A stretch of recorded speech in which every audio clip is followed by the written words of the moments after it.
Welcome back to The Basement. I'm Steve Lewis.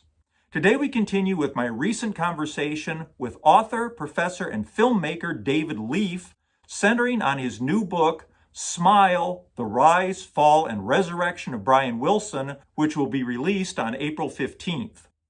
As we pick up from last time, David is discussing his efforts in the 1990s to have Brian consider releasing the music of SMiLE. Let's rejoin the conversation already in progress. Because I was coming at it just from a place of I love this music unconditionally. You're my friend unconditionally. Whether you put this music out or not, we're still going to be friends. He was willing to talk about it. And my favorite, classic Brian quote was one time I said, Brian, we ought to get a symphony orchestra to perform this music and a choir to sing the vocals and, get this beautiful music out in the world. And he goes, good, I deserve it. Oh, And that's that's not the kind of thing you would have expected to hear from Brian Wilson talking about SMiLE. yeah. In the 36 years since he had shelved it, I doubt he ever did an interview where SMiLE wasn't subject, where he wasn't asked, "Are you going to finish it? What about the SMiLE tapes?" And on and on and on. Well, that's neither of these conversations were along those lines. It was more, how do we get this music out? Because it's beautiful. And I wasn't telling him what I thought, I was asking him. And I think that was what you do when somebody is an artist. You don't just grab their art and throw it out there regardless of what they think. Sure. And so that's kind of where it was left. And then when Belinda told us that Brian was going on tour in your neck of the woods in the winter of 1999, it was just so funny because Eva, who grew up in Rochester, was like, Melinda, you don't want to be in the Great Lakes then. It's still winter. Yeah, surprised me too. And anyway, the four shows are announced, and and I remember thinking, and I think I wrote it in the book, that's the worst idea I've ever heard. I'm glad it wasn't mine. And sometime in February, Brian called and he said, I need you guys to come to Chicago. I can't do this unless you're here with me. What he was saying was everyone in that rehearsal space had a job. He just needed people there who, in his phrase, were just going to cover him with love, who were going to give him that emotional security that he talks about, and just cheer him on uh, without any expectation. And so we went to Chicago, and it was a bitterly cold, well, bitterly cold in Chicago winter is kind of an Yeah. oxymoron. Anyway, just before the tour started, there was a blizzard. And I remember driving this giant SUV with Brian up front and the wives in the back. And we were listening to music and, we weren't talking about SMiLE. We were just listening to oldies and singing along. He loved to do that. Yeah. Still loves to, when I go up to the house, we still, what are we going to play? What music is it going to be? Anyway, four shows went off. I wouldn't say not without a hitch, but rather he got stronger every show, Yeah. which was staggering. In the meantime, the band who had been on a bus that broke down in the middle of this blizzard, they were all getting sick, they're getting colds and the flu. And what had seemed on its surface like a bad idea, um, like why in the world would you put Brian and Wilson on tour? Suddenly was the best thing that ever happened. And if that doesn't happen, there isn't going to be a Pet Sounds tour. There is certainly not going to be a SMiLE. Brian Wilson Presents SMiLE tour. After years and years of trying, I had partnered with Chip Racklin and then Phil Ramone and Radio City Entertainment to present an all-star tribute to Brian Wilson. And it's important to note that these shows are not only incredibly difficult to pull off, but you need superstars to make them happen. And Elton John said yes. Usually people say, who else is going to be there? Elton John said, tell Brian I'll be there. That was a big deal. We would never have been able to get the others because everyone was going to be first. It's always a challenge. So now we get to the end of 2000 and we're gearing up for the tribute. The work has begun. And at a Christmas party at Scott Bennett from Brian's band, Brian is sitting on the piano bench with his back to the piano next to my late wife. And he says to Eva, "What do you want for Christmas?" And without hesitation, she says, "For you to play heroes and villains." And he turns around and he says, "Okay," and plays it. And everybody in the house who hears the piano, they come running in because they know what the song is, but they know there's only one person who could play it the way it was being played.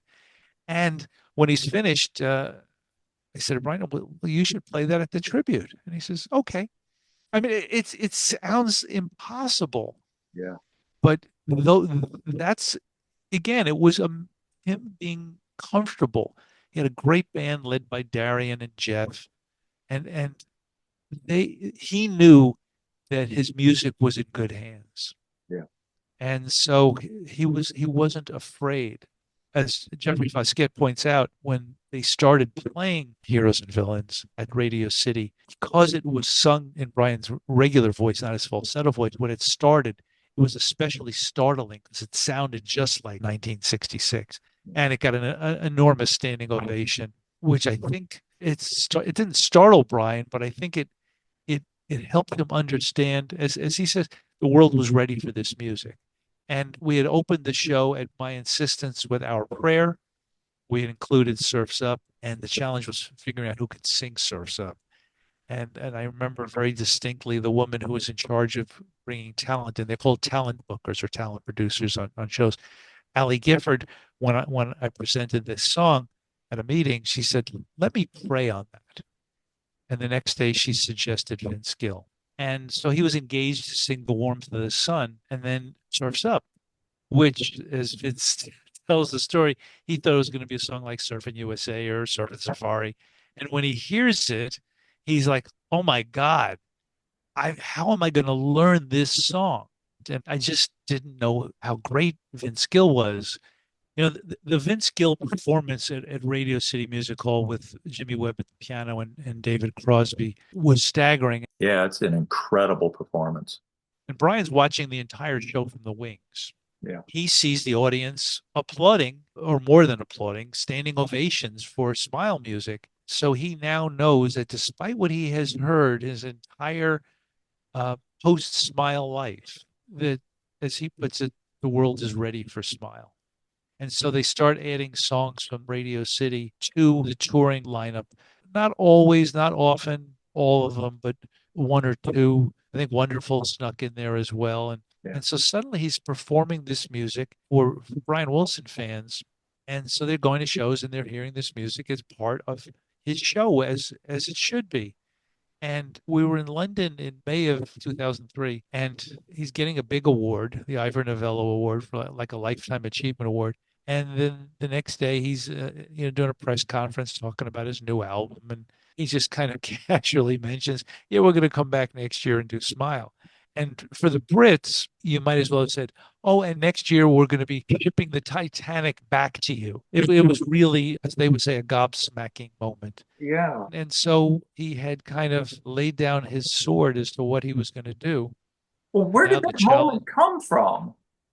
well, it came from the fact that so the fans have now been seeing some SMiLE music.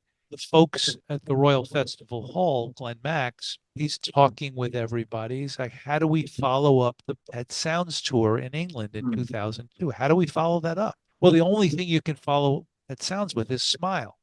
Right. And the message board is lighting up with fans saying, "Hey, Brian, when are you gonna do the music of SMiLE? When are you gonna do SMiLE? When are you gonna do SMiLE?" And Melinda is very gently saying, "Hey, Brian, the fans really would like you to do SMiLE." Yeah. And he says yes. And then when we get back from England, he doesn't want to talk about it. He doesn't want to work on it. It's like he doesn't want anything to do with it. Yeah. And this goes on for several months. And, the clock is ticking. And finally, Darian comes over one day and says, "We got to start working." And, and Darian has been called I don't know who gave him this name, the musical secretary of SMiLE, which I think is demeaning to his contribution. I would rather call him the musical psychologist of SMiLE, but he was also the musical guardian, making sure that the music was presented and performed up to the caliber of what Brian had originally recorded. And, I remember Nick talking about we so wanted this to work for Brian. I figured out which guitar was used on parts, how it was tuned, the amp it was played through. I mean, these are devoted people. Nelson Bragg, it was his first tour with Brian. And for him, it was just stunning. For Jeffrey Foskett, who had toured for nearly a decade with the Beach Boys and now was into year 5 with Brian, he's an essential part of it because of the beauty of his voice. Robin can play pretty much anything, and on Brian Wilson Presents, SMiLE does. Yeah. And Paul Mertens has a stepped up role, not just as playing sax and other instruments, but now he's working with Brian to create arrangements for the Stockholm strings and horns. Everybody is bringing their A-plus game. And Brian really was not into it, as you see in Beautiful Dreamer. You see a guy who is just terrified. And second day of vocal rehearsals, he drives himself to the emergency room at St. John's Hospital in Santa Monica. Why he went all the way there were emergency rooms that were closer. I don't know why he went to that one. That one, I guess. It was horrible to be there. It was horrible for him to be there, but he was determined to do it. And nothing was going to stop him. He persevered through that first week of vocal rehearsals, which were really rocky. And by the end of the second week of vocal rehearsals, he was participating more meaningfully. And then once the full band was playing it and he could hear it coming together, he loves the sound of harmony. He loves the sound of his music being played properly. Mm-hmm. And there's Brian, he's participating, but he's watching, did they get my arrangements right? And he's correcting them if they haven't. Hmm. And so it was really spectacularly, emotionally beautiful to watch, except on the days when he wasn't doing well. Right. But at some point, he must have become confident that what they had was phenomenal. I mean, he must have known. Well, he knew in 1967 when he shelved the music how great it was. This is not a man who wasn't confident of his ability. There's a great quote from one of the British music magazines. Our next album will be something like as big a leap forward as Pet Sounds was to Summer Days and Summer Nights. I mean, talk about setting a high bar for yourself. Yeah. So he had done that, and he ultimately was right. It just took 36 years. Yeah. It's an amazing story, and the quotes bring it to life and really give it momentum and the kind of emotional impact that it really deserves. Thank you very much. I know is Pride one of the 7 deadly sins? I'm very proud of this book. As I said, when the editor first said, no, you're going to have to do it as an oral history, I was thinking, oh my God, that is such a crazy amount of work. But something you said earlier connects with this, which was, if I don't do this stuff is just going to sit in a storage room. Yeah. So I feel compelled to get as much out as possible. Yeah, I'm so glad you did. There's so much amazing stuff there. Really, thank you very much for the book. Thanks so much for being here. I really appreciate your time. It's always a pleasure to talk to you, and so many interesting stories. Thanks very much for being here. Thank you. It's great to be with you, Steve. And I look with envy at how well the background behind you with the box sets and the vinyl and everything. It's like, why don't I have a case like that anymore?